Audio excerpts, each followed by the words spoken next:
നമ്മളിപ്പോൾ ഈ വഖഫ് എന്ന് പറയുന്ന വിഷയം, നമ്മളെ സംബന്ധിച്ച് വഖഫ് എന്താണ്, വഖഫ് നിയമം എന്താണ് എന്നുള്ളതൊക്കെ നമുക്കൊരു ധാരണയുണ്ട്. നമ്മളുടെ പ്രശ്നം എന്ന് പറഞ്ഞാൽ ഇതര സമുദായങ്ങൾ ഈ വഖഫിനെ എങ്ങനെ നോക്കിക്കാണുന്നു എന്നുള്ളതിനകത്താണ്. അവിടെയാണ് ഒരു നരേറ്റീവ് ക്രിയേറ്റ് ചെയ്തിരിക്കുന്നത്. വഖഫ് എന്ന് പറഞ്ഞു കഴിഞ്ഞാൽ ഒരാളുടെ സ്വകാര്യ സ്വത്താണ്. ഒരു മുസ്ലിം വ്യക്തി ദൈവപ്രീതിക്ക് വേണ്ടിയിട്ട് സമർപ്പിക്കുന്ന ഒരു സ്വകാര്യ സ്വത്താണ്. ആ സ്വകാര്യ സ്വത്തിൻ്റെ സംരക്ഷണത്തിന് വേണ്ടിയിട്ടാണ് ഈ വഖഫും വഖഫിൻ്റെ മാനേജ്മെൻറ്റും വരുന്നത്. അങ്ങനെ ഒരു വഖഫിൻ്റെ മാനേജ്മെൻറ്റിന് വേണ്ടിയിട്ടൊരു നിയമം ഉണ്ടാക്കുകയാണെങ്കിൽ എന്തിനു വേണ്ടിയിട്ടാണോ ഈ സ്വകാര്യ സ്വത്ത് ദൈവപ്രീതിക്ക് വേണ്ടിയിട്ട് ദൈവത്തിലേക്ക് സമർപ്പിക്കുന്നത്, ഒരു ദൈവവിശ്വാസി തന്നെയാണ് ആ പറയുന്ന സ്വത്തുക്കളെല്ലാം കൈകാര്യം ചെയ്യേണ്ടത്. നമുക്ക് എല്ലാവർക്കും അറിയാവുന്ന എല്ലാ സമുദായങ്ങളിലും അത് തന്നെയാണുള്ളത്. ഹൈന്ദവ സമുദായത്തിലും അതേപോലെ തന്നെ ഓരോ സമുദായങ്ങളിലും അതിൻ്റേതായിട്ടുള്ള നിയമങ്ങളുണ്ട്, സ്റ്റാറ്റ്യൂട്ടുകളുണ്ട്. സ്റ്റാറ്റ്യൂട്ടിൽ തന്നെ പറയുന്നുണ്ട് ഈ സമുദായത്തിലെ അംഗങ്ങൾ മാത്രമേ ഈ പറയുന്ന സ്വത്തുക്കൾ കൈകാര്യം ചെയ്യാൻ പാടുള്ളൂ എന്നുള്ളത്. അപ്പോൾ അവിടെ തന്നെ രണ്ട് നിയമലംഘനം, ഭരണഘടനാ ലംഘനം വരികയാണ്. ഒന്ന്, ആർട്ടിക്കിൾ 26 പറയുന്നത് ഓരോ മതവിഭാഗക്കാർക്കും അവരുടേതായിട്ടുള്ള സ്വത്തുക്കൾ കൈകാര്യം ചെയ്യാനുള്ള അവകാശമുണ്ടെന്നുള്ളതാണ്. ഇത് ഇസ്ലാമിക തത്വമാണ് വഖഫ് എന്ന് പറയുന്നത്. ആ ഇസ്ലാമിക തത്വം അനുസരിച്ചിട്ട് ദൈവത്തിലേക്ക് സമർപ്പിക്കുന്ന ഒരു സ്വകാര്യ വ്യക്തിയുടെ സ്വത്ത് അത് കൈകാര്യം ചെയ്യാൻ വേണ്ടിയിട്ട് ആ വിശ്വാസി സമൂഹത്തിന് അവകാശം കൊടുത്തിരിക്കുന്ന ഭരണഘടനയുടെ 26ന്റെ ലംഘനം 1. ഞാൻ നേരത്തെ പറഞ്ഞതുപോലെ മറ്റുള്ള മതവിശ്വാസികൾക്ക് അവരുടെ രീതിയിലുള്ള അതേ മതത്തിൻ്റെ ആളുകൾക്ക് തന്നെ ആ കൈകാര്യം ചെയ്യാമെങ്കിൽ എന്തുകൊണ്ട് ഈ മതത്തിന് മാത്രമായിട്ടുള്ള ഒരു പ്രത്യേക നിയമം? അപ്പോൾ വിവേചനം, അത് ആർട്ടിക്കിൾ 14. അത് നമ്മൾ വേറൊന്നും ആലോചിക്കണ്ട. ഈ രണ്ട് ആർട്ടിക്കിളിൻ്റെ ലംഘനം ഉണ്ടെങ്കിൽ തന്നെ ആ നിയമം തന്നെ അസാധുവാകുകയാണ്. നിയമം സാധുവാണോ അസാധുവാണോ എന്നുള്ളതെല്ലാം നമ്മളിപ്പോൾ ഈ പറഞ്ഞ പോലെ ജുഡീഷ്യറിയുടെ ടെസ്റ്റിനാണ്, കോടതിയുടെ മുമ്പിലാണ്, കോടതി തീരുമാനിക്കും. പക്ഷേ നമ്മൾ നേരിട്ട് നമുക്ക് മനസ്സിലാക്കാവുന്ന രീതിയിൽ പറയാവുന്ന രണ്ട് പ്രധാനപ്പെട്ട കാര്യങ്ങൾ ഇതാണ്. ഇനി ഈ പറയുന്ന വഖഫ് നിയമം ലോക്സഭയിലും രാജ്യസഭയിലും ഇത് അവതരിപ്പിക്കുമ്പോൾ ആ പറയുന്ന മന്ത്രിയുടെ വായിൽ നിന്ന് പറഞ്ഞ ഒരു വാക്കാണ് മുനമ്പം എന്ന് പറയുന്നത്. ഒരു കാര്യവുമില്ല അവിടെ മുനമ്പം പരാമർശം. പക്ഷേ മുനമ്പത്ത് വലിയൊരു വിഷയമുണ്ട്. ആ മുനമ്പത്തെ വിഷയം എന്ന് പറയുന്നത് അവിടുത്തെ കമ്മ്യൂണിറ്റി ലീഡേഴ്സും അതേപോലെ തന്നെ ക്രൈസ്തവ സഭയുടെ അധ്യക്ഷന്മാരുമെല്ലാം എൻ്റെ അടുത്ത് വന്നു. അവരുടെ ഭൂ ഉടമകളും എൻ്റെ അടുത്ത് വന്നു. ആ ഒരു വിഷയവും കൂടി ഇതിനകത്ത് പരിഹരിക്കപ്പെടും എന്നുള്ള രീതിയിലാണ് അദ്ദേഹത്തിൻ്റെ ഈ ബില്ല് അവതരിപ്പിച്ചുള്ള അദ്ദേഹത്തിൻ്റെ പ്രസംഗത്തിലുള്ളത്. മുനമ്പം വിഷയം എന്താണെന്നുള്ളത് വിഷയം മാത്രം, അതിനകത്ത് എന്താണ് പരിഹാരം എന്നുള്ളതല്ല, വിഷയം 950. കാരണം നമ്മൾ വിഷയം അറിയാതെ ഒരുപാട് ആൾക്കാർ ഇങ്ങനെ പറഞ്ഞുകൊണ്ടിരിക്കും. 950 ഒരു സിദ്ദീഖ് സേട്ടു, അത് സിദ്ദീഖ് സേട്ടു എന്നുള്ള പേര് മാത്രം ഓർമ്മയിൽ വെച്ചാൽ മതി. സിദ്ദീഖ് സേട്ടു ഒരു കരാറുണ്ടാക്കിയാണ്. ഒരു ആധാരം എന്ന് പറയാം, വഖഫ് എന്ന് പറയാം, അല്ലെങ്കിൽ ഇഷ്ടദാനം എന്ന് പറയാം, എന്തുകൊണ്ട് വിളിക്കാം. അത് വിളിക്കേണ്ടത് പിന്നീടാണ്. ഒരു കരാറ്, ഒരു രേഖ, ആ രേഖ ഉണ്ടാക്കിയിട്ട് അത് ഫറൂഖ് കോളേജ് മാനേജ്മെൻറ്റിൻ്റെ ഫേവറിലാണ് ആ പറയുന്ന രേഖ ഉണ്ടാക്കുന്നത്. ആ രേഖയിൽ എന്താണ് പറയുന്നത് എന്നുള്ളതാണ്. ആ രേഖയിൽ പറഞ്ഞു വന്നിട്ട് ഈ പറയുന്ന ഭൂമി ഫറൂഖ് കോളേജ് മാനേജ്മെൻറ്റിന് വേണ്ടി ഞാൻ വഖഫ് ചെയ്യുന്നു എന്ന് സിദ്ദീഖ് സേട്ടു പറയുകയാണ്. വഖഫ് എന്ന് വളരെ വ്യക്തമായിട്ട് ആ രേഖയിലുണ്ട്. അങ്ങനെ പറഞ്ഞ് വന്ന അവസാനം 2 ക്ലോസുകൾ ആ രേഖയിലുണ്ട്. ആദ്യത്തെ ക്ലോസ് എന്ന് പറയുന്നത് ഈ പറയുന്ന ഭൂമി ഫറൂഖ് കോളേജ് മാനേജ്മെൻറ്റിന് മൂന്നാമതൊരാൾക്ക് വിൽക്കാം. അപ്പോൾ വിൽക്കാനുള്ള ഒരു സമ്മതം കൊടുക്കുന്ന ഒരു രേഖ. രണ്ടാമത്തെ ക്ലോസ് എന്ന് പറയുന്നത് ഏതെങ്കിലും ഒരു കാലത്ത് ഫറൂഖ് കോളേജ് എന്ന് പറയുന്ന എസ്റ്റാബ്ലിഷ്മെൻറ്റ് നിന്നു പോയി കഴിഞ്ഞാൽ ഈ പറയുന്ന ഭൂമി എൻ്റെ പിൻഗാമികൾക്ക് തിരിച്ചു വരണം, revert back to my successors എന്നാണ് 2 ക്ലോസുകളുള്ളത്. അപ്പോൾ ഈ 3 കാര്യങ്ങളാണ് ഈ ഡോക്യുമെൻറ്റിലുള്ളത്. ഒന്ന് വഖഫ് എന്ന് അദ്ദേഹം വ്യക്തമായിട്ട് എഴുതിയിട്ടുണ്ട്. പക്ഷേ അവസാനത്തെ 2 ക്ലോസുകൾ ഇങ്ങനത്തെ 2 കാര്യങ്ങൾ വന്നിട്ടുണ്ട്. ഈ 2 ക്ലോസുകൾ വന്നിരിക്കുന്നതാണ് ഇതിനകത്തൊരു നിയമപ്രശ്നം വന്നിരിക്കുന്നത്. കാരണം വൺസ് എ വഖഫ് ഓൾവേസ് എ വഖഫാണ്. നമ്മൾ അള്ളാഹുവിലേക്ക് ഈ പറയുന്ന പ്രോപ്പർട്ടി നമ്മൾ ഡെഡിക്കേറ്റ് ചെയ്ത് കഴിഞ്ഞാൽ അത് പിന്നെ നമുക്ക് തിരിച്ചെടുക്കാൻ പറ്റില്ല എന്നുള്ളതാണ് വഖഫ് നിയമം എന്ന് പറയുന്നത്. അപ്പോൾ ഈ 2 ക്ലോസുകൾ വന്നേക്കാം. അതായത് നിങ്ങൾക്ക് വിൽക്കാം, അല്ലെങ്കിൽ നിങ്ങൾക്ക് ഈ ഫറൂഖ് കോളേജ് മാനേജ്മെൻറ്റ് ഇല്ലാതായി കഴിഞ്ഞാൽ തിരിച്ചു വരാം എന്ന് പറയുമ്പോൾ അതിൻ്റെ അർത്ഥമായിട്ട് വ്യാഖ്യാനിക്കപ്പെടുന്നതെന്ന് പറഞ്ഞു കഴിഞ്ഞാൽ ഇത് ശരിക്കും വഖഫ് ആയിരുന്നില്ല, ഇത് ഇഷ്ടദാനമായിരുന്നു എന്നുള്ളതാണ് അതിൻ്റെ നിയമപ്രശ്നം എന്ന് പറയുന്നത്. ഇപ്പോൾ അങ്ങനെ 1950 ആ രേഖയുണ്ടായി. 960കളിലാണ് ഈ പറയുന്ന ഫറൂഖ് കോളേജ് മാനേജ്മെൻറ്റ് ഇങ്ങനത്തെ ഒരു ഭൂമി അവിടെ ഉണ്ടായതായിട്ട് അവർക്ക് അറിയുന്നത്. കാരണം വെച്ചാൽ മുനമ്പം എന്ന് പറയുന്നത് ആ സമയത്തൊക്കെ, ഇന്ന് തന്നെ അവിടെ എത്തിപ്പെടാൻ വലിയ പാടാണ്. ആ സമയത്തൊക്കെ അവിടെ എത്തിപ്പെടാൻ 1, 2, 3 ബോട്ടുകളോ വഞ്ചികളോ ഒക്കെ കടക്കേണ്ടി വരും. അങ്ങനത്തെ ഒരു തുരുത്തായിരുന്നു മുനമ്പം എന്ന് പറയുന്നത്. ഇന്നിപ്പോൾ എറണാകുളത്ത് നിന്ന് ഈ ഗോശ്രീ പാലങ്ങളുള്ളത് കാരണം 3 ഗോശ്രീ പാലം കൊണ്ട് നമുക്ക് വൈപ്പിനിലെത്താം. വൈപ്പിൽ നിന്ന് പിന്നെ നേരെ നമുക്ക് ചെറായി റോഡ് വഴി മുനമ്പത്തേക്ക് പോകാം. അങ്ങനെ ഇപ്പോൾ മുനമ്പം ഇന്ന് ആക്സസിബിൾ ആണ്. ഇന്ന് അതിൻ്റെ വാല്യൂ വലിയ വാല്യൂ ആയിരിക്കും. അങ്ങനെ 1960കളിൽ ഫറൂഖ് കോളേജ് മാനേജ്മെൻറ്റ് ഇത് മനസ്സിലായി, ഇങ്ങനത്തെ ഒരു രേഖയുണ്ടെന്ന് മനസ്സിലായി. അങ്ങനെ ഇങ്ങനത്തെ രേഖയുണ്ടെങ്കിൽ പിന്നെ അന്ന് ആ ഭൂമി പോയി നോക്കാമെന്ന് നോക്കിയപ്പോൾ അപ്പോൾ തന്നെ അവിടെ കുറേ ആളുകൾ കുടിയെടുപ്പ് കിടക്കുന്നുണ്ടായിരുന്നു. ഓൾറെഡി അവിടെ ആളുകൾ താമസിക്കുന്നു. അപ്പോൾ അങ്ങനെ ആളുകൾ താമസിക്കുമ്പോൾ നമ്മളുടെ രേഖ വെച്ച് നോക്കുമ്പോൾ നമ്മുടെ ഭൂമിയിൽ താമസിക്കുമ്പോൾ നമ്മൾ ചെയ്യുന്നൊരു കാര്യമെന്ന് പറയുന്നത് നമ്മൾ പോലീസിൽ ആദ്യം പോകും. അതിനുശേഷം പോലീസിനൊന്നും ചെയ്യാൻ പറ്റിയെങ്കിൽ നമ്മൾ കോടതിയിൽ പോകും. അങ്ങനെ അവിടുത്തെ ലോക്കൽ പറവൂർ കോടതിയിൽ ഇവർ കേസായിട്ട് പോവുകയാണ്. കേസായിട്ട് പോയപ്പോൾ പറവൂർ കോടതി വളരെ വിശദമായിട്ട് നോക്കിയിട്ട് പറഞ്ഞു, ഇത് ഈ രേഖ നോക്കിയിട്ട് നിങ്ങളുടെ ആധാരം നോക്കിയിട്ട് ഇത് വഖഫ് തന്നെയാണെന്നാണ് നമുക്ക് തോന്നുന്നത്. അതുകൊണ്ട് തന്നെ ആ കിടക്കുന്ന ആളുകൾക്ക് അവിടെ കിടക്കാനുള്ള അവകാശമില്ല, അവരെ അവിടെ നിന്ന് പുറത്താക്കണം എന്നുള്ള രീതിയിൽ തന്നെ അവരൊരു വിധിന്യായം എഴുതി. ആ വിധിന്യായത്തിനെതിരെ പിന്നെ ഹൈക്കോടതിയും അത് തന്നെ പറഞ്ഞു. അങ്ങനെ 2 കോടതികളുടെ വിധി ഇവർക്ക് അനുകൂലമായിട്ടുണ്ട്. ഈ കോടതി വിധി അനുകൂലമായിട്ട് കിട്ടിയിട്ട് പോലും അവർക്ക് ഇവരെ ഒഴിപ്പിക്കാൻ പറ്റുന്നില്ല. അപ്പോൾ പോലീസ് പറഞ്ഞു, ഇത് ഒഴിപ്പിച്ചു കഴിഞ്ഞാൽ വലിയ രീതിയിലുള്ള നിയമപ്രശ്നം ഉണ്ടാകും, ലോ ആൻഡ് ഓർഡർ വലിയ ബുദ്ധിമുട്ടാകും ഇവിടെ എന്ന് പോലീസ് പറഞ്ഞപ്പോൾ ഫറൂഖ് കോളേജ് മാനേജ്മെൻറ്റ് വിചാരിച്ചു, എന്തായാലും ഞങ്ങൾക്ക് വിൽക്കാനുള്ളൊരു അവകാശം ഈ രേഖയിലുണ്ട്, എന്നാൽ പിന്നെ ഇത് വിറ്റ് കളഞ്ഞേക്കാം. കാരണം ഞങ്ങളുടെ കയ്യിൽ ഇരുന്നിട്ട് ഒരു കാര്യവുമില്ല, ഇവിടെ കുറേ ആളുകൾ അവിടെ കിടക്കുകയാണ്, അതുകൊണ്ട് നമുക്ക് വിറ്റ് കളഞ്ഞേക്കാമെന്ന് വിചാരിച്ച് ഒരാൾക്ക് ഒരു പവർ ഓഫ് അറ്റോർണി എഴുതി കൊടുത്ത് അയാളുടെ അടുത്ത് വിറ്റോളാൻ പറഞ്ഞു. അങ്ങനെ 70കളിലും 80കളിലുമായിട്ട് ഈ ഭൂമി കംപ്ലീറ്റ് അവർ പൈസ മേടിച്ച് വിറ്റു. ഒരു കുഴപ്പമില്ല, 70ൽ പ്രശ്നമില്ല, 80ൽ പ്രശ്നമില്ല, 90ൽ പ്രശ്നമില്ല. 2000ൽ വന്ന VS സർക്കാർ ഒരു കമ്മീഷനെ നിയോഗിച്ചു, ഒരു നിസാർ കമ്മീഷൻ. റിട്ടയർഡ് ജഡ്ജിയായിട്ടുള്ള നിസാറിനെ ഒരു കമ്മീഷനായിട്ട് നിയോഗിച്ചു. ഈ കമ്മീഷൻ്റെ അടുത്ത് ഒരു റെഫറൻസ് എന്ന് പറയുന്നത് ഏതെങ്കിലും വഖഫ് ഭൂമി അന്യാധീനപ്പെട്ടിട്ടുണ്ടോ, അങ്ങനെ എന്തെങ്കിലും ഭൂമി ഉണ്ടെങ്കിൽ അതിൻ്റെ വിശദാംശങ്ങളാണ് അദ്ദേഹത്തിൻ്റെ അടുത്ത് ഒരു ടേംസ് ഓഫ് റെഫറൻസിൽ പറഞ്ഞത്. ഈ പറയുന്ന നിസാർ കമ്മീഷൻ എല്ലായിടത്തും പോയിട്ട് അതിന് അവരുടെ ഒരു റിപ്പോർട്ടായിട്ട് വന്നു. റിപ്പോർട്ടിൽ ഒരു വോള്യം, അതായത് വോള്യം 15 കംപ്ലീറ്റ് ആയിട്ട് പറഞ്ഞത് ഒരു ഭൂമി, അതായത് ഈ 404 ഏക്കർ മുനമ്പത്ത് ഒരു 404 ഏക്കർ വഖഫിൻ്റെ ഭൂമി അന്യാധീനപ്പെട്ട് കിടക്കുന്നുണ്ട്, കൈവശക്കാരുടെ അടുത്ത് കിടക്കുന്നുണ്ട്, അത് തിരിച്ചു പിടിക്കേണ്ട ഭൂമിയാണെന്ന് പറഞ്ഞിട്ട് നിസാർ കമ്മീഷൻ VS സർക്കാരിന് ഒരു റിപ്പോർട്ട് കൊടുത്തു. VS സർക്കാരിൻ്റെ ക്യാബിനറ്റ് ആ റിപ്പോർട്ട് അംഗീകരിക്കുകയും ചെയ്തു. റിപ്പോർട്ട് അംഗീകരിച്ച് അങ്ങനെ തന്നെ അവിടെ വെച്ചു. പിന്നെയും പ്രശ്നങ്ങളൊന്നുമില്ല.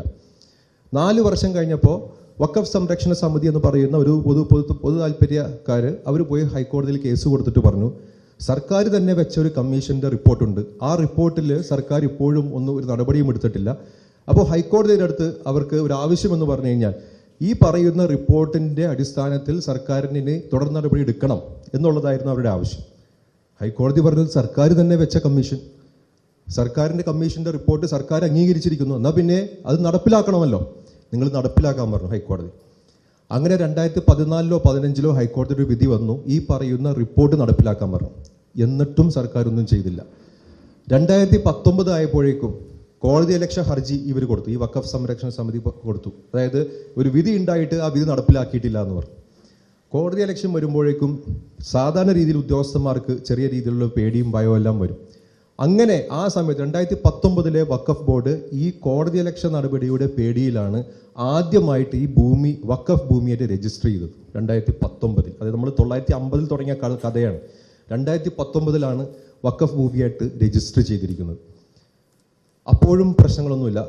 2022 ആയപ്പോഴേക്കും അവിടെ താമസിക്കുന്ന ആളുകൾ സാധാരണ രീതിയിൽ കരം അടക്കാൻ പോയപ്പോൾ റവന്യൂ അധികൃതർ പറഞ്ഞു, ഇപ്പോൾ ഇത് വഖഫ് ഭൂമിയായിട്ടാണ് നമ്മളുടെ റവന്യൂ രേഖകൾ കിടക്കുന്നത്, വഖഫ് ഭൂമിയാണെങ്കിൽ നിങ്ങൾക്ക് ഇതിനകത്ത് അവകാശമില്ല, കരമടക്കാൻ പറ്റില്ല എന്ന് പറഞ്ഞു. അന്നാണ് ഈ പ്രശ്നം തുടങ്ങുന്നത്. ഈ 2022 ഈ പ്രശ്നം തുടങ്ങുന്നത്. അപ്പോൾ 1950 തൊട്ട് 2019 വരെയും ഇത് വഖഫ് ഭൂമിയായിട്ട് വഖഫിൻ്റെ രജിസ്റ്റർ പോലും ഇല്ലാത്തൊരു ഭൂമിയായിരുന്നു. 2022 കരമടക്കാൻ പറ്റില്ല എന്ന് പറഞ്ഞപ്പോഴാണ് ഈ പ്രശ്നങ്ങൾ ഇവിടെ തുടങ്ങുന്നത്. ഇതാണ് മറ്റേ മുനമ്പത്തെ ഒരു ഫാക്ച്വൽ സിനാരിയോ. അപ്പോൾ അതിനകത്ത് ഇവിടെ പരത്തുന്ന ഒരു നരേറ്റീവ് അനുസരിച്ചിട്ടുള്ള വഖഫ് ബോർഡ് കാണുന്ന ഭൂമികൾ അല്ലെങ്കിൽ അവർക്ക് ആവശ്യമുള്ള ഭൂമികളെല്ലാം അന്നത്തെ ഒരു സെക്ഷൻ 40 എന്ന് പറയുന്ന ഒരു കിരാതമായിട്ടുള്ള ഒരു വകുപ്പ് ഉപയോഗിച്ചിട്ട് അവിടെ ചെന്നിട്ട് അത് വഖഫാണ് എന്ന് പറഞ്ഞാൽ വഖഫായി മാറും എന്നുള്ള രീതിയിലുള്ള നരേറ്റീവ് പറഞ്ഞിട്ട് ഈ പറയുന്ന മുനമ്പം അതിനുള്ള ഏറ്റവും വലിയൊരു ഉദാഹരണമാണ് എന്ന് പറഞ്ഞത് അതിൻ്റെ അകത്തുള്ളൊരു പൊള്ളത്തരമാണ് നാം കാണേണ്ടത്. ഇപ്പോൾ ഈ പറയുന്ന രീതിയിലുള്ള വകുപ്പുകളെ കുറേ കൊണ്ടുവന്നു, പുതിയ നിയമത്തിൽ കുറേ വകുപ്പുകൾ കൊണ്ടുവന്നു. ഈ വകുപ്പുകളെല്ലാം നമ്മൾ അന്നും പറയുന്നു ഇന്നും പറയുന്നു, ഇത് മുനമ്പം നിവാസികൾക്ക് ഏതെങ്കിലും രീതിയിൽ ഗുണം ചെയ്യുന്ന ഒരു വകുപ്പുകൾ നമ്മളിതിനകത്ത് കാണുന്നില്ല. ഇപ്പോൾ പറയുന്നു ഒരു പ്രത്യേക നിയമം കൊണ്ടുവന്നിട്ടുണ്ട്, അത് ട്രസ്റ്റുകളായിട്ടുള്ള വഖഫ് ഉള്ള ട്രസ്റ്റുകളെ ഞങ്ങൾ ഈ വഖഫ് നിയമത്തിൽ നിന്ന് ഒഴിവാക്കുകയാണ്. അപ്പോൾ ആ ഒഴിവാക്കുന്ന ട്രസ്റ്റുകളിൽ ചിലപ്പോൾ ഫറൂഖ് കോളേജിൻ്റെ ട്രസ്റ്റും പെടും എന്നുള്ള രീതിയിലാണ് പുതിയ രീതിയിലുള്ള നരേറ്റീവുകൾ വരുന്നത്. അങ്ങനെ ട്രസ്റ്റുകൾ ഒഴിവാക്കി കഴിഞ്ഞ് കഴിഞ്ഞാൽ ഇപ്പോൾ ട്രസ്റ്റുകളുടെ കീഴിലുള്ള ഒരുപാട് പള്ളികളുണ്ടാവും, അതൊക്കെ വഖഫല്ലാണ്ടായി മാറാൻ പറ്റും. അപ്പോൾ ഒരു വ്യക്തതയും ഇല്ലാതെ ഇപ്പോൾ നേരത്തെ മുനീർ സാഹിബ് ഇവിടെ പറഞ്ഞതുപോലെ തന്നെ എങ്ങനെയെങ്കിലും രണ്ട് വിഭാഗങ്ങളെ തമ്മിൽ അടുപ്പിക്കാനും ഈ പറഞ്ഞ പോലെയുള്ള ഒരു വിദ്വേഷ പ്രചരണത്തിന് വേണ്ടിയിട്ടുള്ള ഒരു ഉപാധിയായിട്ടാണ് അവരിതിനെ കാണുന്നത്. ഇതിനകത്ത് ഒരുപാട് നമ്മൾക്കിപ്പോൾ വിഷയങ്ങൾ പറയണമെങ്കിൽ, അല്ലെങ്കിൽ നമ്മൾ നിയമവിഷയങ്ങൾ അല്ലെങ്കിൽ ഭരണഘടനാ വിഷയങ്ങൾ പറയണമെങ്കിൽ ഒരുപാട് വിഷയങ്ങളുണ്ട്. ഞാൻ നേരത്തെ പറഞ്ഞ പോലെ അടിസ്ഥാനപരമായിട്ട് ഇസ്ലാമിക തത്വമായിട്ടുള്ള വഖഫ് എന്ന് പറയുന്നത് നെയ്യത്തോടു കൂടി ഒരാൾ അള്ളാഹുലേക്ക് ഒരു വസ്തു സമർപ്പിച്ചു കഴിഞ്ഞാൽ അത് വഖഫായി മാറി. പക്ഷേ ഈ പുതിയ നിയമം പറയുന്നത് എന്താണ്? നിങ്ങളത് രേഖ ഉണ്ടാക്കി എഴുതി ഒപ്പിട്ട് രജിസ്ട്രാറിന് മുമ്പിൽ പോയി കഴിഞ്ഞാൽ മാത്രമേ വഖഫ് ആവുകയുള്ളൂ. അപ്പോൾ ഒരു ഇസ്ലാമിക തത്വത്തിൻ്റെ അടിസ്ഥാനത്തിലുള്ള വഖഫിനെ നിങ്ങൾ പാർലമെന്റിലെ നിയമമാക്കി മാറ്റുമ്പോൾ അത് ഇസ്ലാമിക തത്വത്തിന് എതിരാൻ പാടില്ല. അതാണ് നമുക്ക് തന്നിരിക്കുന്ന മതസ്വാതന്ത്ര്യം എന്ന് പറയുന്നത്. അപ്പോൾ മതസ്വാതന്ത്ര്യത്തിന് വിരുദ്ധമായിട്ടൊരു നിയമമാണെങ്കിൽ അത് ഭരണഘടനാ വിരുദ്ധമായി. അപ്പോൾ അടിസ്ഥാനപരമായിട്ടുള്ള ഇതിൻ്റെ ഒരു ലംഘനം അവിടെയാണ്. നിങ്ങളുടെ ഫണ്ടമെൻ്റലായിട്ടുള്ള നിങ്ങളുടെ ഫ്ലോ അവിടെ തുടങ്ങുകയാണ്. ഒരു വഖഫ് എന്ന് പറയുന്ന ഇസ്ലാമിക തത്വത്തിൽ ഇങ്ങനെയാണ് പറഞ്ഞിരിക്കണമെങ്കിൽ നിങ്ങൾക്ക് ഒരു നിയമം അനുസരിച്ചിട്ട് അതിന് വിരുദ്ധമായിട്ടുള്ള നിയമം കൊണ്ടുവരാൻ പറ്റില്ല എന്നുള്ളത്. അങ്ങനെ ഇതിൻ്റെ കുഴപ്പമോ അല്ലെങ്കിൽ ഗുണമെന്ന് പറയുന്നത് ഇന്നലെ വരെ ഉണ്ടായിരുന്ന നിയമത്തിൽ, ഇന്ത്യൻ നിയമത്തിൽ അംഗീകരിച്ചതാണ്. അത് ഓറലായിട്ട് പറയുന്ന, വാമൊഴി കൊണ്ട് പറയുന്ന വഖഫിനെ നമ്മൾ നമ്മുടെ നിയമം, ഇന്ത്യനിലെ നിയമം അംഗീകരിച്ചിരുന്നതാണ്. അപ്പം അങ്ങനെ അംഗീകരിച്ചിരുന്ന നിയമങ്ങളിലെല്ലാം ഇനിയിപ്പോൾ എവിടെ പോകുമെന്നുള്ളതാണ്. അങ്ങനെ വഖഫായിട്ടുള്ള സ്വത്തുകൾ ഇനി എവിടെ പോകുമെന്നുള്ളതാണ്. അതിനു വേണ്ടിയിട്ടാണ് കാലാകാലങ്ങളായിട്ട് നമ്മൾ വഖഫായിട്ട് ഉപയോഗിച്ചുകൊണ്ടിരിക്കുന്ന ഇതേപോലത്തെ രേഖകളൊന്നും ഇല്ലാതെ വാമൊഴി കൊണ്ടുണ്ടായിരിക്കുന്ന വഖഫുകൾ കാലാകാലങ്ങളായിട്ട് നമ്മൾ വഖഫ് സ്വത്തുക്കളായിട്ട് ഉപയോഗിച്ചുകൊണ്ടിരിക്കുന്നുണ്ടാവും. അതിനാണ് വഖഫ് ബൈ യൂസർ എന്ന് പറയുന്നത്. അതും ഇന്ത്യൻ നിയമം അംഗീകരിച്ചിരിക്കുന്ന ഒരു തത്വമാണ്. ഇന്ത്യൻ നിയമം മാത്രമല്ല, ഇന്ത്യയുടെ സുപ്രീം കോടതി വരെ അംഗീകരിച്ച തത്വമാണ്. അതായത് ഒരു കെട്ടിടം അവിടെ നമ്മൾ പള്ളിയായിട്ട് വർഷങ്ങളായിട്ട്, നൂറ്റാണ്ടുകളായിട്ട് നമ്മൾ ഉപയോഗിച്ചുകൊണ്ടിരിക്കുന്നുണ്ടാകും. അത് ഏതോ ഒരു കാലത്ത് ആരെങ്കിലും വാമൊഴി കൊണ്ട് വഖഫ് ചെയ്ത് നമ്മളത് വഖഫായിട്ട് തന്നെ, പള്ളിയായിട്ട് തന്നെ നമ്മൾ മുന്നോട്ട് കൊണ്ടുപോയിരിക്കുന്ന ഒരു പ്രത്യേക സ്ഥാപനമുണ്ടെങ്കിൽ ഇന്നത്തെ നിയമം അനുസരിച്ചിട്ട് വഖഫ് ബൈ യൂസറും അവർ ഈ നിയമത്തിൽ നിന്ന് മാറ്റിയിരിക്കുകയാണ്. അങ്ങനെ ഉപയോഗിച്ചുകൊണ്ടിരുന്ന വഖഫുകൾ വരെ മാറ്റിയിരിക്കുകയാണ്. എന്നിട്ട് ഇപ്പോൾ പുതിയൊരു സംഗതി കൊണ്ടുവന്നിരിക്കുന്നതെന്ന് പറഞ്ഞു കഴിഞ്ഞാൽ, ഇത്രയും നാളും അങ്ങനത്തെ ഒരു വഖഫ് ബൈ യൂസർ എന്നുള്ള രീതിയിൽ നമ്മൾ വഖഫായിട്ട് ഉപയോഗിച്ചു കൊണ്ടിരിക്കുന്ന ഒരു സ്ഥാപനം അതിപ്പോൾ രജിസ്റ്റർ ചെയ്തിട്ടുണ്ടെങ്കിൽ അതിനെ ഞങ്ങൾ ഡിസ്റ്റർബ് ചെയ്യില്ല. അത് ഞങ്ങൾ ഡിസ്റ്റർബ് ചെയ്യാതെ തന്നെ ഞങ്ങൾ വഖഫായിട്ട് തന്നെ തുടരും. പക്ഷേ അതിനകത്ത് രണ്ട് റൈഡേഴ്സ് ഉണ്ട്. ഒരു റൈഡർ എന്ന് പറഞ്ഞു കഴിഞ്ഞാൽ ഇതിനകത്ത് തർക്കം പാടില്ലാത്തുള്ളത്. അപ്പോൾ തർക്കം പാടില്ല എന്നുള്ളതിനകത്ത് ആർക്കും അറിയില്ല എന്താണ് ഈ തർക്കം പാടില്ല എന്ന് പറയുന്നത്. അപ്പോൾ തർക്കം പാടില്ല എന്ന് പറയുമ്പോൾ ആർക്കെങ്കിലും തർക്കം ഉന്നയിച്ചാൽ മതി. ആരെങ്കിലും തർക്കം ഉന്നയിച്ച് കഴിഞ്ഞു കഴിഞ്ഞാൽ, ഏതെങ്കിലും സർക്കാർ ഉദ്യോഗസ്ഥന് തർക്കമാണെന്ന് തോന്നിക്കഴിഞ്ഞാൽ ആ സമയം അത് വഖഫല്ലാതെ മാറുകയാണ്. നിയമത്തിൻ്റെ പ്രത്യേകതയാണ്. സാധാരണ നമ്മൾ എന്താ ചെയ്യുന്നത് വെച്ചാൽ, നമ്മൾ എന്തെങ്കിലും തർക്കമുണ്ടെങ്കിൽ ആ തർക്കം എല്ലാവരും കൂടി, അതായത് കോടതിയുടെ മുമ്പിൽ വന്നിട്ട് കോടതിയുടെ ഒരു അഡ്ജുഡിക്കേഷന് ശേഷം അതുവരെയും ഇത് സ്റ്റാറ്റസ് കോ നിലനിർത്തും. ഒരു പള്ളിയാണെങ്കിൽ അന്തിമ വിധി വരെ സ്റ്റാറ്റസ് കോ നിലനിർത്തും. പക്ഷേ ഇവിടെ തർക്കമുണ്ടെന്നുണ്ടെങ്കിൽ ആ തർക്കം ഉന്നയിച്ച സമയത്ത് ആ പറയുന്ന ഓഫീസർക്ക് തർക്കമായിട്ട് തോന്നിക്കഴിഞ്ഞു കഴിഞ്ഞാൽ ആ സമയം അത് വഖഫല്ലാതായി മാറുകയാണ്. വഖഫല്ലാതായി മാറുകയാണെങ്കിൽ അതിൻ്റെ അർത്ഥം എന്താണ്? ഇത് കേന്ദ്ര സർക്കാരിൻ്റെ ഭൂമി അതിക്രമിച്ച് കയറിയ ഒരു സ്വത്താണ് എന്നുള്ള നോട്ടീസാണ് അത് പതിപ്പിക്കും. വഖഫ് അല്ലാണ്ടായി മാറും. അത് ഈ ഒരു നിയമത്തിൻ്റെ ഒരു പ്രത്യേകതയാണ്. പിന്നെ ഇതിനകത്ത് പരാതിക്കാരൻ സർക്കാരിനായിരിക്കും ഒരു കേസുള്ളത്. ഈ പറയുന്ന സ്വത്ത് എന്ന് പറയുന്നത് ഞങ്ങൾക്ക് തർക്കം ഞങ്ങൾ ഉന്നയിക്കുകയാണെന്ന്. ആരുടെ മുമ്പിലാണ് ഉന്നയിക്കേണ്ടത്? ഒരു സർക്കാർ ഉദ്യോഗസ്ഥരുടെ മുന്നിൽ. ഇനി ആരാണ് തീരുമാനമെടുക്കേണ്ടത്? ആ സർക്കാർ ഉദ്യോഗസ്ഥന് തീരുമാനമെടുക്കും. സർക്കാർ തന്നെ പരാതിക്കാരൻ, സർക്കാർ തന്നെ ജഡ്ജി, സർക്കാർ തന്നെ അനുകൂലമായിട്ടുള്ള വിധി. അപ്പോൾ ആ രീതിയിലുള്ള ഒരു സംവിധാനങ്ങളുമായിട്ടാണ് ഈ പറയുന്ന നിയമം മുന്നോട്ട് പോയിക്കൊണ്ടിരിക്കുന്നത്. അപ്പോൾ നമുക്കിപ്പോൾ ഇവിടെ ഒന്നും പ്രത്യക്ഷത്തിൽ വലിയ കാര്യമായിട്ടുള്ള ഒരു ഭീഷണി ഉണ്ടാവില്ലെങ്കിൽ പോലും അവർ പറയുന്നു, ഈ പറയുന്ന രീതിയിലുള്ള രേഖകളൊന്നും ഇല്ലാത്ത വഖഫ് ബൈ യൂസർ എന്ന് പറയുന്ന സംഗതി ഇതുവരെ വഖഫ് ബോർഡിൽ രജിസ്റ്റർ ചെയ്തിരിക്കുന്നതാണെങ്കിൽ ഞങ്ങൾ തൊടില്ല എന്ന് പറയുമ്പോഴും അതിൻ്റെ കൂടെ വന്നിരിക്കുന്ന സംഗതിയാണ് ആരെങ്കിലും അതിനകത്ത് തർക്കം ഉന്നയിക്കുകയാണെങ്കിൽ അതിനകത്ത് പ്രശ്നമാണെന്നുള്ളത്. അതിനുശേഷം വരുന്നൊരു സെക്ഷനിൽ പറയുകയാണ്, നിങ്ങൾ ഈ പറയുന്ന രീതിയിൽ, അതായത് ഒരുപാട് ഒരു 6 or 7 രേഖകൾ നിങ്ങൾ മറ്റേ വെബ്സൈറ്റിൽ അപ്ലോഡ് ചെയ്യണം, പോർട്ടലിൽ അപ്ലോഡ് ചെയ്യണം. അത് 6 മാസത്തിനുള്ളിൽ നിങ്ങൾ ഡോക്യുമെൻറ്റുകൾ അപ്ലോഡ് ചെയ്തില്ലെങ്കിൽ അപ്പോഴും പ്രശ്നമാണ്. അപ്പോൾ ഈ പറയുന്ന ഞാൻ നേരത്തെ പറഞ്ഞ രേഖകളില്ലാത്ത വഖഫ് ബൈ യൂസറിൻ്റെ കാര്യം നിങ്ങൾ അവിടെ ഒരു സെക്ഷനിൽ പറഞ്ഞിട്ട് തർക്കമുണ്ടെങ്കിൽ പ്രശ്നം.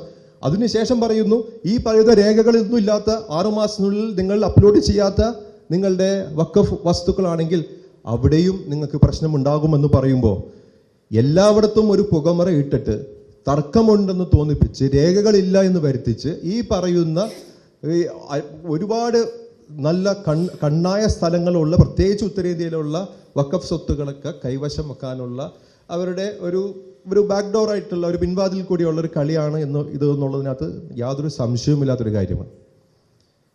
അപ്പം ഇങ്ങനെ പിന്നെ ഒരു കാര്യം നമ്മൾ കാണുന്നതെന്ന് പറഞ്ഞു കഴിഞ്ഞാൽ, ഒരു വഖഫായിട്ട് ഒരു സ്വത്ത് വഖഫ് ബോർഡ് തീരുമാനിച്ചു കഴിഞ്ഞാൽ അതിനൊരു കാലാവധിയുണ്ട്, ആർക്കും ചോദ്യം ചെയ്യാതെ അതിനൊരു കാലാവധിയുണ്ട്. അത് 1 വർഷം ഉണ്ടാകും, അത് 2 വർഷം ഉണ്ടാകും. 2 വർഷത്തെ കാലാവധിക്ക് ശേഷം പിന്നെ ആർക്കും അത് ചോദ്യം ചെയ്യാൻ പറ്റില്ല. കാരണം വെച്ചാൽ അതിനകത്തൊരു ഫൈനാലിറ്റി വേണമല്ലോ. ആരും ചോദ്യം ചെയ്തില്ലെങ്കിൽ പിന്നെ അത് വഖഫായിട്ട് തന്നെ അത് ഉറപ്പിക്കും.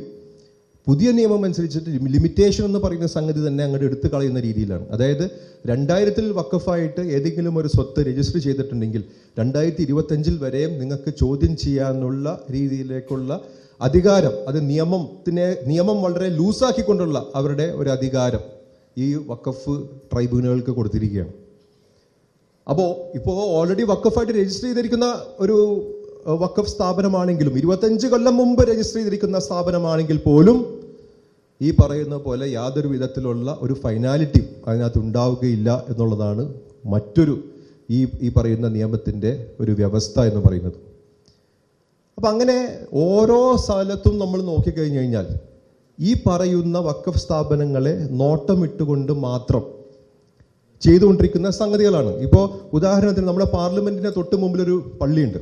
ആ പള്ളി എന്ന് പറയുന്നത്, ആ പള്ളിയുടെ ഇമാമാണ് ഇപ്പോൾ മൊഹിബുള്ള നദ്വി, നമ്മുടെ റാംപൂരിലെ ലോക്സഭ MP ആണ്. അദ്ദേഹത്തിൻ്റെ ആ പള്ളി എന്ന് പറയുന്നത് 300 കൊല്ലം പഴക്കമുള്ള പള്ളിയാണ്. അപ്പോൾ ആ പള്ളിയുടെ രേഖകൾ എന്ന് ചോദിച്ചു കഴിഞ്ഞാൽ വേറെ രേഖകളൊന്നുമില്ല. അത് ഈ പറയുന്ന പോലെ വഖഫ് ബൈ യൂസർ എന്ന രീതിയിൽ അവിടെ വഖഫിൻ്റെ ബോർഡിൽ രജിസ്റ്റേർഡ് ചെയ്തിരിക്കുന്ന ഒരു സ്വത്താണ്.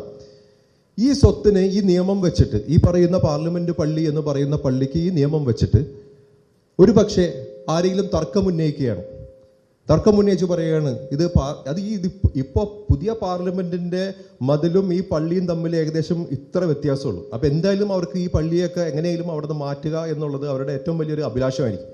ആരെങ്കിലും പറയുകയാണ് ഈ പള്ളിയിൽ ഞങ്ങൾക്ക് തർക്കമുണ്ടെന്ന് പറയുകയാണെങ്കിൽ തീർച്ചയായിട്ടും ആ തർക്കം ആ ഗവൺമെൻറ്റിലെ ഉദ്യോഗസ്ഥൻ ആരാണെന്ന് വെച്ച് കഴിഞ്ഞാൽ ആ ഉദ്യോഗസ്ഥന് തർക്കമായിട്ട് തോന്നുകയാണെങ്കിൽ ആ പള്ളി പിന്നെ വഖഫല്ലാണ്ടായി മാറുകയാണ്.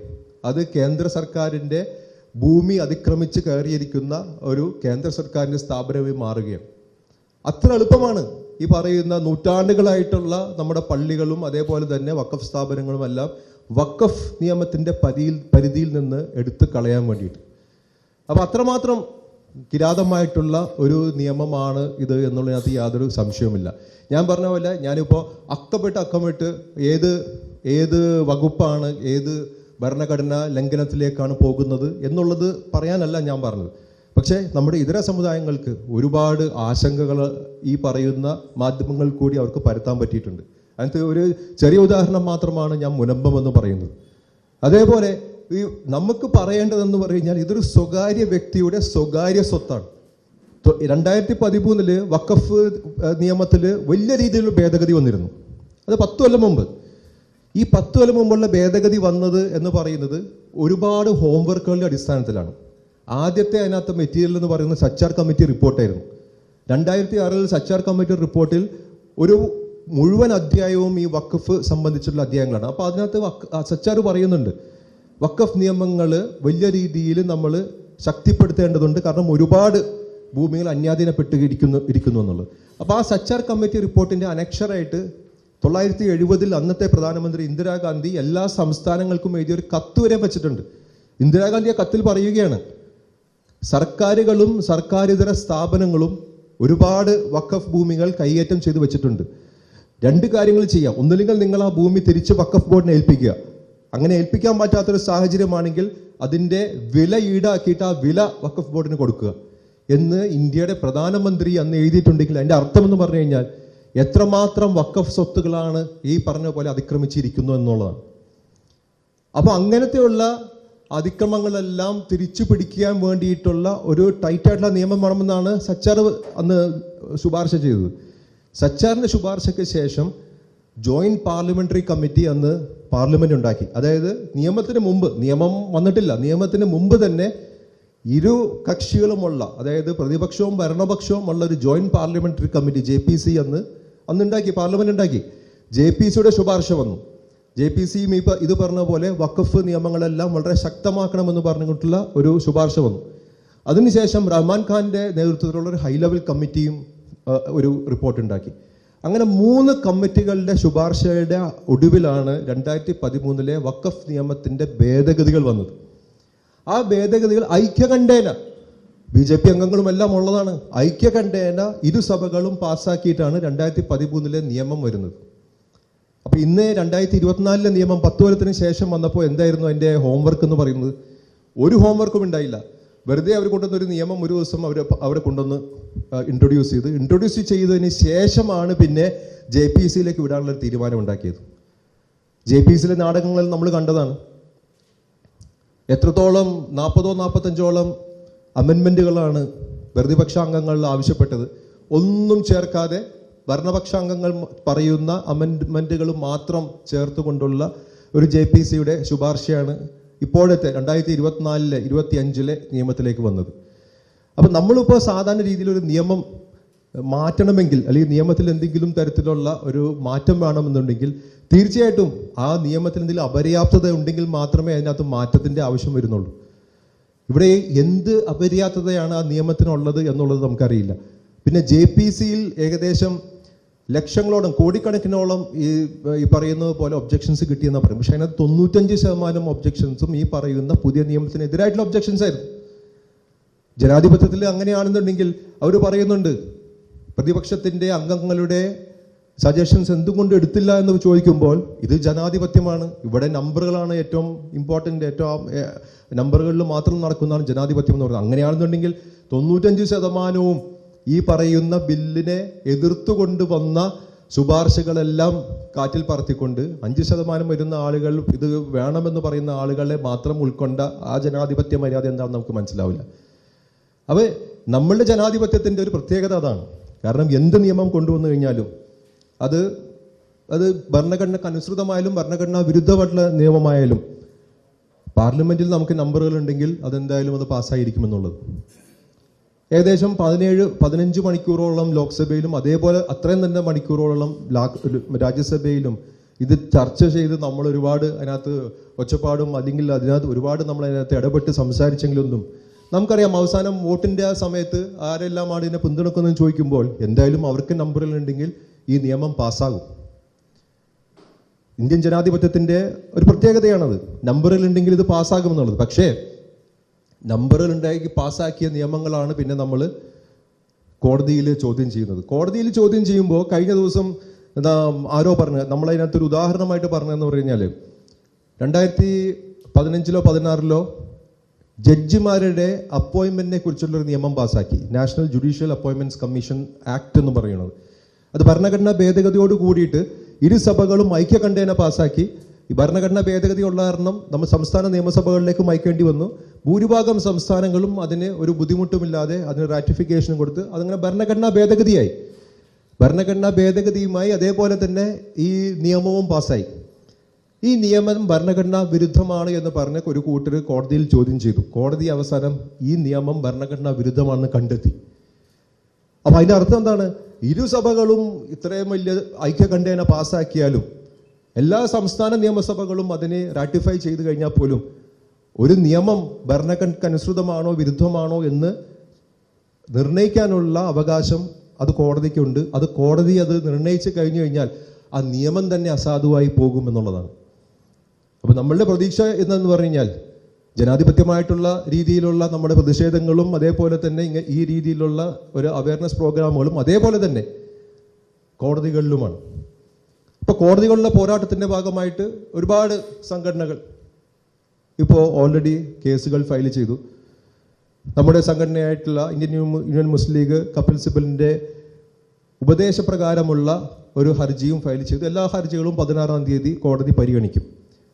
പക്ഷേ പരിഗണിക്കും എന്ന് പറയുമ്പോൾ തന്നെ ഈ പറയുന്ന രീതിയിലുള്ള വ്യക്തമായിട്ടുള്ള ഭരണഘടനാ വിരുദ്ധത അതിനകത്ത് നിറഞ്ഞു നിൽക്കുന്നുണ്ട് എന്നുള്ളതാണ് എനിക്ക് പറയാനുള്ളത്. അതിപ്പോൾ കോടതിയെ എത്രമാത്രം നമുക്ക് അതിനകത്ത് കൺവിൻസ് ചെയ്യിപ്പിക്കാൻ പറ്റുമെന്നുള്ളതിനകത്താണ് നമ്മളുടെ വിജയം കിടക്കുന്നത്. പക്ഷേ ഈ നിയമം എന്ന് പറയുന്നത് നേരത്തെ മുനീർ സാഹിബ് സൂചിപ്പിച്ചതുപോലെ പൗരത്വ നിയമത്തിൻ്റെയൊക്കെ ഒരു സെക്കൻഡ് പാർട്ടായിട്ടാണ് നമ്മൾ കാണേണ്ടത്. പൗരത്വ നിയമം വന്നപ്പോഴും നമ്മൾ ആ പൗരത്വം ഒരു അഭയാർത്ഥിക്ക് പൗരത്വം കൊടുക്കുന്നതിന് ആരും എതിരല്ല, നമ്മൾ അതിനെ സ്വാഗതം ചെയ്തിട്ടുള്ളൂ. പക്ഷേ ഒരു അഭയാർത്ഥിയായിട്ട് കണക്കാക്കണം. ഒരു അഭയാർത്ഥിയെ നിങ്ങളൊരു ഹൈന്ദവ അഭയാർത്ഥിയായിട്ടും ക്രൈസ്തവ അഭയാർത്ഥിയായിട്ടും സിഖ് പാർസി ജൈനൻ അഭയാർത്ഥിയായിട്ടും പിന്നെ മുസ്ലിം അഭയാർത്ഥിയായിട്ട് കണക്കാക്കുമ്പോഴാണ് അവിടെ പ്രശ്നം വരുന്നത്. അഭയാർത്ഥികൾ നമുക്കറിയാം, അവരുടെ രാജ്യങ്ങളിൽ അവിടെ നിൽക്കാൻ പറ്റാത്ത പ്രശ്നങ്ങൾ ഉണ്ടായപ്പോഴാണ് ഇന്ത്യയിൽ വന്നിരിക്കുന്നത്. നിക്കക്കളിയില്ലാതെ ഇന്ത്യയിൽ വന്നിരിക്കുന്ന ആളുകൾക്ക് നമ്മളൊരു പൗരത്വം കൊടുക്കുമ്പോൾ അതിനെ നമ്മൾ സ്വാഗതം ചെയ്യണം, അതിനകത്ത് യാതൊരു വിഷമവുമില്ല. പക്ഷേ അഭയാർത്ഥികളെ നിങ്ങൾ അഭയാർത്ഥികളായിട്ട് തന്നെ കണക്കാക്കണം. ഈ പറയുന്ന നിയമം ഞങ്ങൾ പറയുന്നില്ല ആ നിയമം നിങ്ങൾ അസാധുവാക്കണമെന്ന്. പക്ഷേ ആ നിയമത്തിൽ നിന്ന് രണ്ട് കാര്യങ്ങൾ നിങ്ങൾ ചെയ്യണം. ഒന്നില്ലെങ്കിൽ നിങ്ങൾ ആ മതങ്ങൾ പേരെടുത്ത് പറയുന്ന ഭാഗം നിങ്ങളാണ് കട്ട് ചെയ്യണം. ഇന്ത്യയിലുള്ള എല്ലാ അഭയാർത്ഥികൾക്കും ഇന്ന ദിവസത്തിനുള്ളിൽ കയറിയ എല്ലാ അഭയാർത്ഥികൾക്കും ഞങ്ങൾ പൗരത്വം നൽകുന്നു. അല്ലെങ്കിൽ ഒരു വാക്ക് നിങ്ങൾ കൂട്ടിച്ചേർക്കണം. നിങ്ങൾ 6 മതങ്ങളുടെ പേര് ചെയ്തിട്ടുണ്ട്, ഒരു മതത്തിനെയും കൂടി മുസ്ലിം എന്നുള്ള ഒരു പദം കൂട്ടിച്ചേർക്കണം. അത്രമാത്രം നമ്മൾ പറയുന്നുള്ളൂ. അപ്പൊ ഉണ്ടാക്കിയ നിയമം എന്താണ്? മതം മാനദണ്ഡമാക്കി ഉണ്ടാക്കിയൊരു നിയമമാണ് പൗരത്വ നിയമം എന്ന് പറയുന്നത്. അങ്ങനെ മതത്തെ മാത്രം മാനദണ്ഡമാക്കി ഉണ്ടാക്കുന്നൊരു നിയമം വരികയാണെങ്കിൽ അത് നമ്മുടെ മതേതരത്വം എന്ന് പറയുന്ന ഭരണഘടനയുടെ അടിസ്ഥാന തത്വത്തിന് ഏറ്റവും വിരുദ്ധമായിട്ടുള്ളൊരു സംഗതിയാണ്. അപ്പോൾ അതിൻ്റെ ഒരു തുടർക്കഥയായിട്ടാണ് നമ്മൾ ഇതിനെയൊക്കെ കാണുന്നത്. ഇപ്പോൾ പലരും പാർലമെന്റിൽ സംസാരിക്കുന്ന സമയത്ത് ചോദിച്ചു, ഇവിടുത്തെ ഹൈന്ദവ ക്ഷേത്രങ്ങൾ ഭരിക്കുന്ന ദേവസ്വം ബോർഡുകളിലോ അല്ലെങ്കിൽ അതിൻ്റെതായിട്ടുള്ള പല ട്രസ്റ്റുകളിലോ ഇതര സമുദായക്കാരെ നിങ്ങൾ കയറ്റുമോ എന്ന് ചോദിച്ചു. സിഖുകാരുടെ ഗുരുദ്വാര മാനേജ് ചെയ്യുന്ന ട്രസ്റ്റിൽ ഏതെങ്കിലും ഇതര സമുദായക്കാരനെ കയറ്റുമോ എന്ന് ചോദിച്ചു. അങ്ങനെ കയറ്റുകയാണെങ്കിൽ നമുക്ക് മനസ്സിലാക്കാം, ഒരു വഖഫ് ബോർഡിൽ ഒരു ഇതര സമുദായക്കാരനെ കയറ്റുന്ന അവരുടെ രീതി നമുക്ക് മനസ്സിലാക്കാം. പക്ഷേ ഇതെന്ന് പറയുന്നതെന്ന് പറഞ്ഞു കഴിഞ്ഞാൽ ഒരു പ്രത്യേക സമുദായത്തിനെ മാത്രം ടാർഗറ്റ് ചെയ്തുകൊണ്ട് അവർക്ക് മാത്രം അതിനകത്ത് യാതൊരു അവകാശമില്ല, മറ്റുള്ളവർക്ക് എല്ലാവർക്കും അവകാശമുണ്ട്. ഇപ്പം മുത്തലാഖിൻ്റെ വിഷയം മുനീർ സാഹിബ് പറഞ്ഞു. മുത്തലാഖ് നല്ലതാണോ ചീത്തയാണോ എന്നുള്ളതല്ല, ഒരു വിവാഹമോചന രീതി. ആ വിവാഹമോചന രീതി മുത്തലാഖ്, ഒരാൾ ഇപ്പോൾ തലാഖ് എന്ന് പറഞ്ഞാൽ അസാധുവാണ് എന്ന നിയമം പറയുന്നുണ്ട്, സുപ്രീം കോടതി പറയുന്നുണ്ട്. അങ്ങനെ അസാധുവായ ഒരു സംഗതി ആരെങ്കിലും ഉരുവിട്ട് കഴിഞ്ഞു കഴിഞ്ഞാൽ അത് ക്രിമിനൽ കുറ്റമായി മാറി 3 കൊല്ലം ജയിലിലടക്കുന്ന ഒരു പ്രത്യേക നിയമമാണ് മുത്തലാഖ് നിയമം എന്ന് പറയുന്നത്. മുത്തലാഖ് എന്ന് പറഞ്ഞാൽ അത് യാതൊരു വാല്യൂ ഇല്ല. നിങ്ങളിപ്പോൾ നിങ്ങളുടെ ഭാര്യയോടുള്ള ദേഷ്യം കൊണ്ട് അല്ലെങ്കിൽ ഭാര്യനെ നിങ്ങൾക്ക് വിവാഹമോചനം നടത്തണമെന്ന് പറഞ്ഞാൽ മുത്തലാഖ് ചെയ്ത് കഴിഞ്ഞാൽ അതിനൊരു വാല്യൂ ഇല്ല, നിയമം കൊണ്ടത് വാല്യൂ ഇല്ല. അങ്ങനെ യാതൊരു വാല്യൂവും ഇല്ലാത്ത മുത്തലാഖ് നിങ്ങൾ ഉച്ചരിച്ച് പോയി കഴിഞ്ഞു കഴിഞ്ഞാൽ നിങ്ങളെ 3 വർഷത്തേക്ക് ജയിലിലിടാം. അതായത് നിങ്ങളുടെ ഭർത്താവിനെ നിങ്ങൾ ജയിലിലിടുന്ന രീതിയിലുള്ള ഒരു നിയമം. ഞാൻ പറഞ്ഞ വിവാഹമോചന രീതി എന്ന് പറയുന്നത് പല രീതിയിലുള്ള എല്ലാ സമുദായങ്ങളിലും അതിൻ്റെതായിട്ടുള്ള രീതിയിൽ വിവാഹമോചന രീതി ഉണ്ട്. അപ്പോൾ അതിനകത്ത് ആ പ്രക്രിയകളിൽ ചില മാറ്റങ്ങൾ അങ്ങോട്ടും ഇങ്ങോട്ടും വരാം, പ്രൊസീജിയറിൽ ചിലപ്പോൾ അങ്ങോട്ടും ഇങ്ങോട്ടും തെറ്റുകൾ വരാം. അങ്ങനെ തെറ്റുകൾ വന്നു കഴിഞ്ഞാൽ ഒരു മതത്തിലും ക്രിമിനൽ നടപടി ചട്ടപ്രകാരം നിങ്ങൾക്ക് ജയിലിലിടാൻ പറ്റില്ല. പക്ഷേ ഈ സമുദായത്തിൻ്റെ വിവാഹമോചന രീതിയിൽ എന്തെങ്കിലും രീതിയിലുള്ള തെറ്റ് വന്നു കഴിഞ്ഞാൽ വേണമെങ്കിൽ 3 വർഷത്തേക്ക് ക്രിമിനൽ നടപടി ചട്ടം പ്രകാരം നിങ്ങൾക്ക് ജയിലിലിടാം. അങ്ങനെ നമുക്ക് ഓരോ ഇവരുണ്ടാക്കിക്കൊണ്ടിരിക്കുന്ന നിയമങ്ങൾ കാണുമ്പോഴും നമുക്കറിയാം ഇതെങ്ങോട്ടാണ് പോകുന്നത്, ഏത് സമുദായത്തിനെതിരെയായിട്ടുള്ള ഒരു ടാർഗറ്റഡ് ലെജിസ്ലേഷനാണ് എന്നുള്ളതൊക്കെ. ഇപ്പോൾ അവരിപ്പോൾ വഖഫ് ബോർഡിന്റെ മാനേജ്മെന്റിൽ കൊണ്ടുവരുന്ന വഖഫ് ബോർഡ് അംഗങ്ങളും അതേപോലെ തന്നെ സെൻട്രൽ വഖഫ് ബോർഡ് കൗൺസിലിന്റെ അംഗങ്ങളുടെയും നമ്പറുകൾ എടുത്തു കഴിഞ്ഞാൽ 3 പേര് മതി മുസ്ലിങ്ങൾ, 2 പേര് നിർബന്ധമായിട്ട് അമുസ്ലിങ്ങൾ വേണം, ബാക്കിയുള്ള 7 അംഗങ്ങൾ ആരുമാകാം. എന്ന് പറഞ്ഞാൽ ഭൂരിപക്ഷം മുസ്ലിങ്ങളല്ലാത്ത ഒരു വഖഫ് ബോർഡിനെ നിങ്ങൾക്ക് വേണമെങ്കിൽ കിട്ടും ഭാഗ്യമുണ്ടെങ്കിൽ. അതേപോലെ തന്നെ സെൻട്രൽ വഖഫ് കൗൺസിലും. അപ്പോൾ ഈ രീതിയിലുള്ള ഒരു വിശ്വാസി സമൂഹം ദൈവപ്രീതിക്ക് വേണ്ടിയിട്ട് ദൈവത്തിന് സമർപ്പിച്ച ഈ പറയുന്ന വസ്തുക്കൾ മാനേജ് ചെയ്യാൻ വേണ്ടിയിട്ട്, കൈകാര്യം ചെയ്യാൻ വേണ്ടിയിട്ട് ആ സമുദായത്തിൽ പെടാത്ത ആളുകൾ മതി എന്നുള്ളതാണ് നിയമം പറയുന്നത്. ഭരണഘടന എന്താ പറയുന്നത്? വളരെ വ്യക്തമായിട്ട് പറയുന്നുണ്ട്, മാനേജ് ദെയർ ഓൺ അഫയേഴ്സ് എന്ന്. മാനേജ് ദെയർ ഓൺ അഫയേഴ്സ് എന്ന് ഉദ്ദേശിക്കുന്നത് ഇതാണ് ഉദ്ദേശിക്കുന്നത്. ഈ പറയുന്ന രീതിയിൽ ആരെങ്കിലും ഇങ്ങനെ സമർപ്പണം നടത്തിയിട്ടുണ്ടെങ്കിൽ ആ സമർപ്പണം നടത്തുന്ന അല്ലെങ്കിൽ നടത്തിയിരിക്കുന്ന ആ പറയുന്ന വസ്തുക്കളെല്ലാം, സ്വത്തുക്കളെല്ലാം കൈകാര്യം ചെയ്യാനുള്ള അവകാശം, അതാണ് ഭരണഘടന പറയുന്നത്. അപ്പോൾ ഈ ഭരണഘടന പറയുന്നതും ഈ നിയമം പറയുന്നതും തമ്മിലുള്ള ഒരു കോൺഫ്ലിക്റ്റ് എന്ന് പറയുന്നത് വളരെ വ്യക്തമാണ്. ആ കോൺഫ്ലിക്റ്റിനെയാണ് നമ്മൾ ചോദ്യം ചെയ്യുന്നത്. ആ ചോദ്യം ചെയ്യലിൽ ശക്തമായിട്ട് ഞങ്ങളോടൊപ്പം നിൽക്കണമെന്ന് മാത്രം അഭ്യർത്ഥിച്ചുകൊണ്ട് ഇങ്ങനത്തെ ഒരു പരിപാടി ഇവിടെ ഒരുക്കിയ CHR-നുള്ള എൻ്റെ നന്ദിയും രേഖപ്പെടുത്തിക്കൊണ്ട് ഞാൻ നിർത്തുന്നു. ജയ് ഹിന്ദ്.